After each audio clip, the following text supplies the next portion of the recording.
Hello, everybody. I'm Martin Colognoli from Coral Guardian NGO. So I'm here to present how we can protect coral reefs through empowering coastal communities. But first, before I present you Coral Guardian, the NGO, I have to make a quick presentation of corals. So I just put a small video to start to show you how rich are coral reefs. So you can see that it's just, you cannot see even the bottom. You just see the corals and all the animals that are living on. So why water are so clear? In tropical water, for example, in Indonesia, when we go diving, we love to see crystal water. It's because it's really poor in minerals. Okay, so you have really like low minerals quantity, so it cannot feed the algae that can feed the plankton. So that's why it's really clear. It's like underwater deserts. What are corals? Corals are animals. Okay, so they, like all the animals, they need to feed from the outside, from plankton, zooplankton. Well, you will see. And the next question is, we said that underwater there is no food, and corals are animals. So how do they survive without food underwater? So they live with an algae inside their body. So inside their skin, they have an algae, millions and millions of small cells that are using the sun to do photosynthesis. So doing photosynthesis, the algae gives oxygen. So it takes the CO2 and it gives oxygen to the coral polyp. And also all the waste from the algae are food. Well, nearly all the waste are food for the coral. And the coral, he's breathing. So he takes the O2 and he gives CO2 to the algae. And part of the waste of the coral are food for the algae. So it's a symbiosis. So the coral can live 80% of this, the food comes from the inside, comes from the algae. So it just need to feed 20% on the outside on zooplankton, hunting with the tentacles. What is the importance of corals? So corals, they occupy less than 0.2% of the Earth's surface, but they have. So we see in the next question, they have 25% of the entire biodiversity of marine life. So 25% of all the species on Earth underwater are among 0.2% of the surface of the oceans. So that's a lot. Also, how many people depends on corals? Well, at the moment, it's 275 million people depending directly on corals. It means that without corals, they cannot live. Okay, they will need to move. So because of fish, well, mainly it's food. Okay, they depend on coral reefs. Now let's introduce the threats of corals. Mainly and globally, it's coral bleaching. Okay, so due to climate change, to CO2 emissions, the atmosphere is getting hotter, so the water is getting hotter. And corals are animals that cannot adapt. They don't have like a big temperature panel. After 32 degrees, they start to, they don't recognize the symbiosis. The algae that is inside the coral is expelled by the coral. It's not recognized as a host, but as a foreign corpse. So it goes out of the coral, and that's why we see the coral bleaching. Okay, so no more algae, so you can see the skeleton through the coral. It doesn't mean it's dead. Okay, the tissues are still here, But if after 1 or 2 weeks the coral stays like this, it's stressed, doesn't get food, and it dies. So you just have the skeleton staying. Also, you have locally the human activities threatening coral reefs. Okay, so the overfishing, tourism, well, all the local pollution that you can have that is also destroying corals. So that's why we must act now, because until today, according to the percentage of coral disappearing, since 1970s, we lost 40% of the corals, and looking at 2040, we could lose nearly all the corals, nearly, well, 99%. So now let's introduce Coral Guardian. Coral Guardian is an NGO that is a French NGO that was founded in 2012. Our vision is to empower coastal communities to preserve the ecosystem they depend on. And we have, our mission is to have concrete actions on the field with those local communities. So who is working for Coral Guardian? Because it's important, as we said, we work with human, and we believe that human is the solution of human destruction. Okay, so we mainly we put before human, before corals, because human protect corals, and then that feeds humans well. So this is the Indonesian team. We have 8 people, local fishermen, English teacher, local captain, and a director, and they work full-time for coral reef conservation. We will see after what they do, but I wanted to thank them for the work they do every day. Okay, so this is the Indonesian team.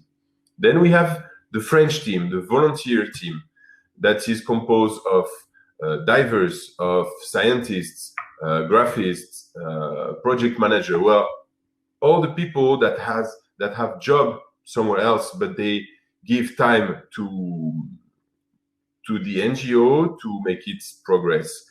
And also we have navigator Lomano, that is an ambassador. Well, many people helping. And we have the working team. So who is working full-time? We are 4, and we put Florina aussi, that was an intern and that will soon work with us. So yeah, those are, so I want to thank them also for the work they do every day for the NGO. So yeah, we are full-time for Coral Guardian in France. And soon I will introduce you the Spanish projects, Mediterranean projects, at the end of the presentation. So where do we work? We work historically in Indonesia. So Indonesia is part of the Coral Triangle. One of the, it's the place where there is the most biodiversity in the world, okay? So we work on Flores Island, that is next to Komodo National Park. Well, divers really know this place. It's like crazy for, yeah, it's here. It's like big currents and full of life underwater. So we work outside of the park in Seraya Besar Island, a small island with a small village you will see after. So I took some pictures of the Komodo National Park. So I'm a photographer as well, underwater photographer and reporter photographer. And I love to take pictures of corals when they are healthy and when they are dead also. So you will see later dead corals. So this is really representative of what is a coral reef. Corals growing on each other, and that makes the that make the reef that we call the reef, just made of corals. Okay, so you can see the colors, you can see. So this is Seraya Besar Island. With here the red circle, you can see the position of the village, the local village with 700 fishermen living here. Okay, this village was formed just after the Second World War. The Japanese were chasing the sea nomads that were living on the ocean, changing of place, fishing and living like this. And they get in this small bay to hide, and they stayed. so they became sedentary and they start to build house and stayed. So from nomad, they became sedentary people. So this is just to introduce you also the culture. So this is local traditional sea nomad house, but more now built. Well, it's not meant to move, so they just made something that stayed with the concrete. But you can see on the top they live, on the bottom is for the animals and for building boats and whatever. See, this is the pictures of kids in the village. You can see behind the wall. So the village, they built a wall because of sea level rising to protect their village. You can see also the smartphone. They don't have internet and not much electricity, but they are still also in the evolution of all the technology, and they get here well. And this is the village from the inside. You can see also the cemetery inside and all the traditional house, and on the left a concrete house, like really like this is the evolution also. They start to build in concrete. This is Basrin, that was part of our team that is preparing his line for fishing. This is a fisherman that caught fish just next to our conservation program. And this is some traditional picture from the traditional life in the village. So now let's talk about the conservation area. So we saw that this island was the village, and this area is a small island called Atamin Island that is close from the village, that is part of the fishing area. That's where they go fishing. So this island is the story of this island is really linked to the village. You know, they were fishing with dynamite before, and like 30, 40 years ago. So for the story, dynamite fishing comes from American army during the Second World War in Philippines. They were fishing with grenades, okay, sending grenades and harvesting fish. And the Philippine fishermen, they saw how easy it was to catch fish. So they started to build their own homemade bombs, and it was a catastrophe for the reef because it destroyed the reef, but also for them because you can lose a hand or you can lose your life. So it's not easy. So just some pictures of this island at low tide. You can see the reef is nice. So this is on the Platier. But if you go on the cliff, you can see that the result of dynamite fishing. So it just breaks all the corals and it makes like rubbles, and no corals can grow on this, and it can stay like this for 10, 20, 100 years and without life. So yeah, more pictures. So now it's important. It's the important part of our actions. How do we act? Okay, so we have the first axis. We work in 3 axes. Okay, the first one is the participatory marine conservation. We involve local fishermen in protecting a part of the reef. We use reef restoration as a tool to raise awareness and that they can understand quickly and faster than just waiting that the marine protected area regenerates itself. So it's a way to bring back fish really fast. I'm talking about coral transplantation. You can see on these pictures on the left that fish are already coming back. This is Chromis viridis, the small Chromis. As long as you plant coral, they start to make home here. They can live here and they stay all their life. So the fishermen, they understand that corals brings back fish really fast, and it's a way for them to be more aware and more implicated to protect the area. So this is the first part, right? The second part is to raise awareness. So raising awareness, as we saw, there is 2 main problems. The local problems, dynamite fishing, tourism, overfishing, well, all those things that are, we find a solution in the first axis, okay? The second axis is to find solution about the global problems, the coral bleaching. So by raising awareness through social media, our website, conferences, as I'm doing now, to tell people that coral reefs are going bad because of CO2 that we are emitting every day, and to try to emit less CO2 to be able to protect corals in the future and to keep the biodiversity. And the third axis is to participate to scientific discoveries. So we take data on the field, but we also want to participate with university, help university doing research, so to contribute to scientific discoveries. You will see the result just after.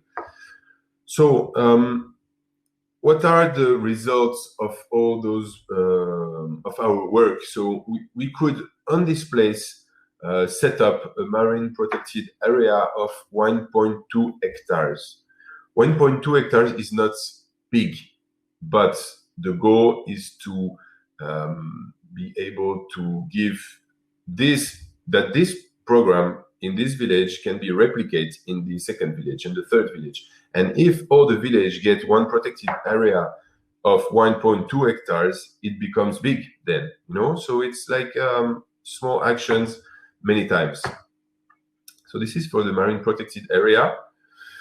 Then for the coral restoration, we have to harvest corals. So to start, we harvest corals that are near the restoration area. So broken corals on the bottom that are nearly dying, and we frag them and we plant them on the structures. Then we have the nursery, and we can frag on the nursery to plant on other structures. So some pictures. This is Dula harvesting the corals. Then you have coral transplanting. We involve people from the village, also women, and they come to plant the corals and touch the corals and see that it's alive and that it's colorful and that you can plant them. So yeah, and then you have the follow-up of the corals. So here you can see the team measuring vertical growth of the corals, and we have witness corals on every structures, and every month we go, I mean, the local team that we train goes and measure the corals. They measure the corals, they write down, and then we can have the average growth. They measure also how many corals are bleaching, how many fish are coming back on the structures, so we can measure also the evolution of the fish stock in the area. Also, we improve our methods. So on the past pictures, you saw that it was just metal. We tried bamboo, we try wire also, we try different methods, and we don't stop evolving. And so this was for the bio monitoring, and we have also a social fishing survey. This is also really important. We survey 10 fishermen every month to see, so 1 week per month, every day they have members of our team going there and asking them when they come back from fishing, where they went fishing, what kind of fish they fished, what was the size, the weight, the species, what they eat, what they sell. Well, just to see how the habits are evolving, how if they start to eat bigger fish, or if they sell more fish and then they eat chicken. Well, and soon we will have results that were studied by Ruxandra and Florina that you saw from the team, and we will publish before the end of the year. So this is a nice picture of our team, local team. Well, motivated by what they are doing and doing it every day with our boats behind. And this is on Atamin Island. Let's see the results. So some graph, you can see on the left side the witness area. The witness area. So both those third area, they are inside the marine protected area. The first one is the witness area. That is the destroyed place that is destroyed, and that will stay like this. We will not going to restore this area. The second area is a first restored area and second restored area. You can see from 2015 the evolution. Let's take the blue graph. You will see in 2015 you can see 13 species of fish, and in 2019 81 species are back on the area. Okay, and on the second area, 25 species, you can see 9,900. So it's 4 times more species coming, and we are not talking about number of fish, we are talking about number of species. It's a lot. 4 times more species of fish on one area in 4 years. It's big. So this is a graph. Then it's important also to see to show it on pictures. Okay, so you can see when we started in 2015, you can see the tables on the right just before we placed it on the area. It's just destroyed. This is the typical dynamite fishing substrate. Okay, it's gray, no fish. Well, so we put the tables, and you see in 2016 the corals are growing on the structures. You can see the colors. You can see the fish in the back coming back. Then 2017, you can see the fish also coming back. You can see the corals that are growing. 2018, you can see how big it is. And 2019, you can see how many fish they are and how the corals are covering the metal structures that are meant to disappear then. And I mean, the metal structures, and the corals will grow like on it and make a solid bottom, as we saw before. Yeah, one more picture. So you can see the evolution on 3 years. I put a video also to show you in video. Sometimes it's nice also to see how crazy life is. Yeah. So just to show how life can come back easily if you protect and you help. Well, it works for a coral reef. It works for a forest, for a river, whatever the ecosystem you're protecting. Yeah, we believe that the people that depend on those habitats, they are the best to protect, and if they do it, life is coming back. Okay, so some pictures of the restored area, also some pictures of a small shark coming back. So it's a shark nursery. Since it's protected, nobody is coming to fish anything. So the sharks are coming back, the black tip sharks, the baby. So they are 30 centimeters long, babies of the year. And it's also a financial alternative for the local people. We're talking about fishermen that before didn't speak English, that were not involved in tourism, and they become, with their skills, they become precursor of tourism. Well, the people, they want to meet those guys that are protecting the area, planting corals, and it becomes a financial alternative for their activities to keep protecting. So diving, here you can see 2 divers transplanting corals. Yeah, and it brings hope to the future, because we have been working for 9 years already, and we have good results. We transplanted 38,000 corals in the protected area. We created a protected area. We created 8 steady jobs, and we create also, we raise awareness globally. So with this model that we created in Indonesia, we want to transmit what we learned and what we created, and train people by doing learning center, let's say. So we called it the Blue Center program, and we are able to help projects in the world that want to be helped. So they have to fill, we have a call for projects, they have to go on our website, fill it. We need a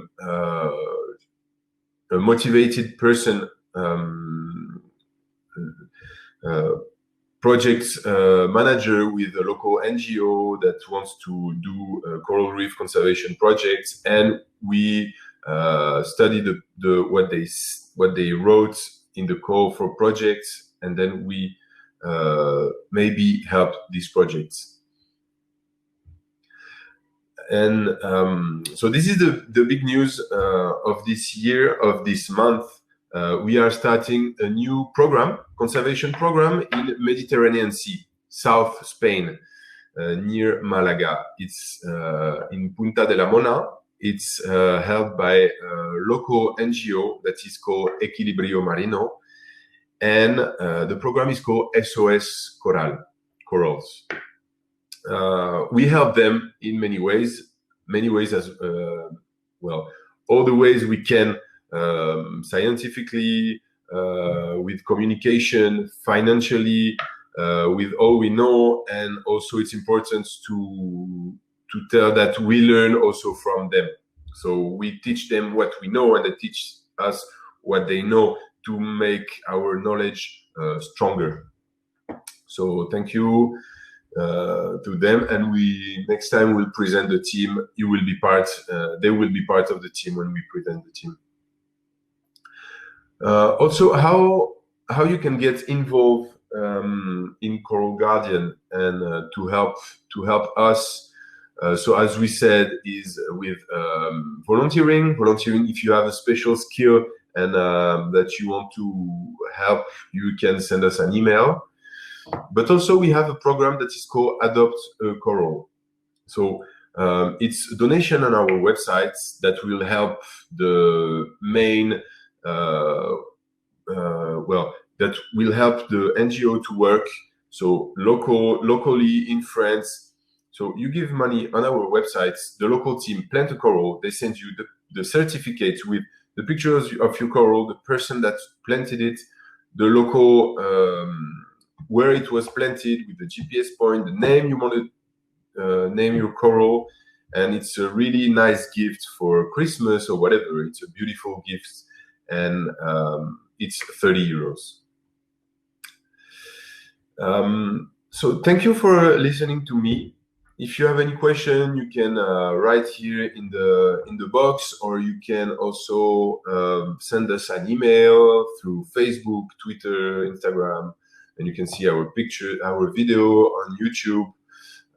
Here is our website, coralguardian.org. Thank you, Scuba.Digital, for inviting us. Do not hesitate to invite us again anytime or next year. I really hope you will do. Thank you for the organization. That is really well done. It was a pleasure to do this presentation. And I have a video. It's 11:28, so I have 2 more minutes, and this video is 2 minutes. So I don't know if you have the sound on and you can see, it's coral reef, scuba diving, and emotion. So I just make play, and I thank you all. And after the end of this video, I will cut, okay, the live. So thank you, everybody, and I go and play.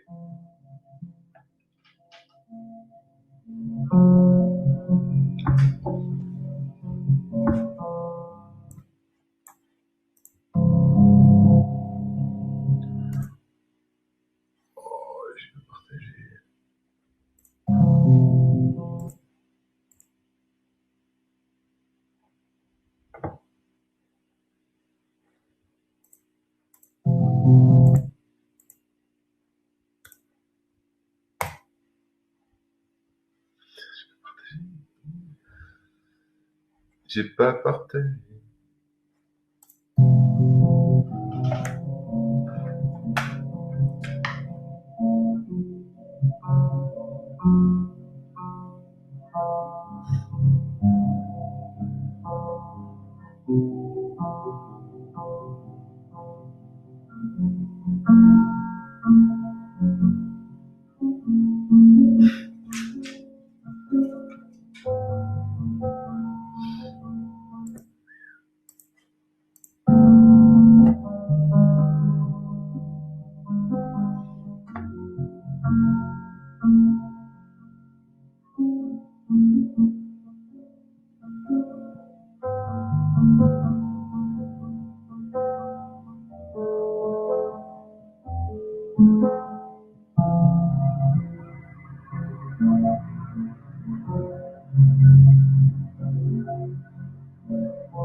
Well, thank you for watching, and I'm sorry, I just saw that the presentation wasn't working, so I just give me 5 more minutes just to show you the results, because I was talking about the results. I saw people were asking if we are teaching them or if we do by themselves. We don't do it. We teach them how to do it and they do it.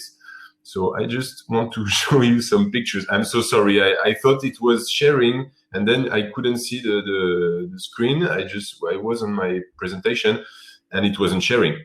So, well, I'm just going to show you some pictures. I'm sorry you didn't see all the nice pictures.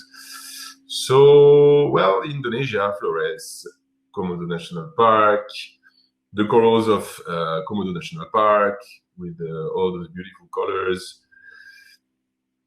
The island, the village, well, it's a fast motion, but well, the traditional house, the local kids, the local houses, fishermen, the fish, the people, and the traditional pictures of the village, the conservation area, and the island that I was talking about, the reef with the beautiful corals and the dead corals with dynamites destroyed by dynamites, the 3 axes. So one, participatory marine conservation, raising awareness and scientific discoveries, the marine protected area, coral harvesting. So you can see that they do it, coral transplants, coral monitoring, the improvements of the methods and the social impacts, the team, the results. So I showed you how it grows with the species and the results. So 2015, 2016, 2017, 18, and 19. You can see all the fish. Well, I was talking without showing pictures. I think that was a bit strange. I'm sorry. Yeah, the video quickly.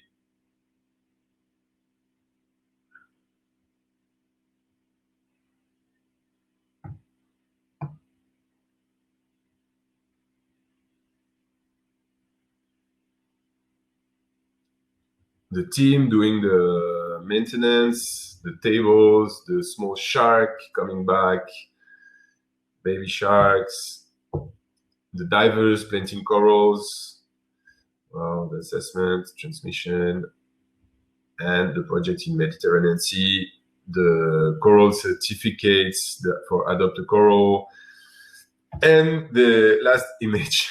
So I'm sorry. Well, I hope you learned things. Thank you, Caroline, for your message and for helping. Well, we need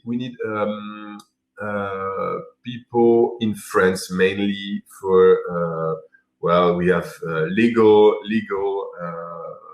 well, to how to write conventions. Well, we need mainly volunteers in France, and in Indonesia we prefer that local people do the job. So that's what is going on. I don't know how other pictures, other questions.